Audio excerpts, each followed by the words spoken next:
কুষ্টিয়ায় জামায়াতে ইসলামীর সংসদ সদস্য আমির হামজার গাড়িতে ইট পাটকেল নিক্ষেপ করে ভাঙচুরের অভিযোগ উঠেছে। ঘটনাকে কেন্দ্র করে জামায়াত, গণ অধিকার পরিষদ ও বিএনপির নেতাকর্মীদের মধ্যে সংঘর্ষ, ধাওয়া পাল্টা ধাওয়া এবং পরবর্তী সময়ে দলীয় কার্যালয়ে হামলার ঘটনায় শহর জুড়ে উত্তেজনা ছড়িয়ে পড়ে।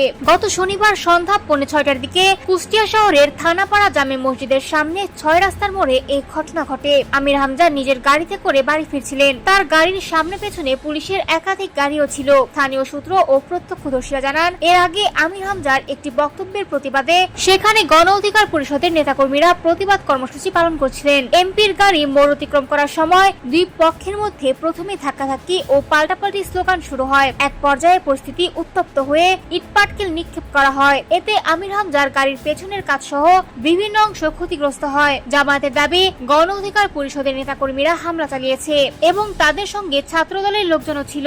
তবে গণ অধিকার পরিষদের পাল্টা অভিযোগ, শান্তিপূর্ণ কর্মসূচি শেষে ফেরার সময় জামায়াতের নেতাকর্মীরাই তাদের উপর হামলা চালায়। সংগঠনটির কেন্দ্রীয় নেতা হাসান আল মামুন দাবি করেছেন, এতে 40 থেকে 50 জন নেতাকর্মী আহত হয়েছেন। এদিকে কুষ্টিয়া জেলা বিএনপি বলছে, ছাত্রদলের কর্মীরা গিয়ে দুই পক্ষকে সরিয়ে দিয়েছে। দলটির দাবি, সংঘর্ষে বিএনপির সম্পৃক্ততার অভিযোগ ভিত্তিহীন। ঘটনার পর আমির হামজার সমর্থকেরা লাঠিসোঁটা নিয়ে গণ অধিকার পরিষদের জেলা কার্যালয় ও একটি ব্যক্তিগত কার্যালয়ে হামলা ও ভাঙচুর করেছে বলে অভিযোগ উঠেছে। এ সময় সাংবাদিকদের উপরও হামলার অভিযোগ রয়েছে। পুলিশ জানিয়েছে, পরিস্থিতি বর্তমানে নিয়ন্ত্রণে আছে। কুষ্টিয়া জেনারেল হাসপাতালে 3 জন সামান্য আহত ব্যক্তি চিকিৎসা নিয়েছেন। ঘটনায় পাল্টাপাল্টি অভিযোগের মধ্যে মামলা করার প্রস্তুতির কথাও জানিয়েছে জামায়াত।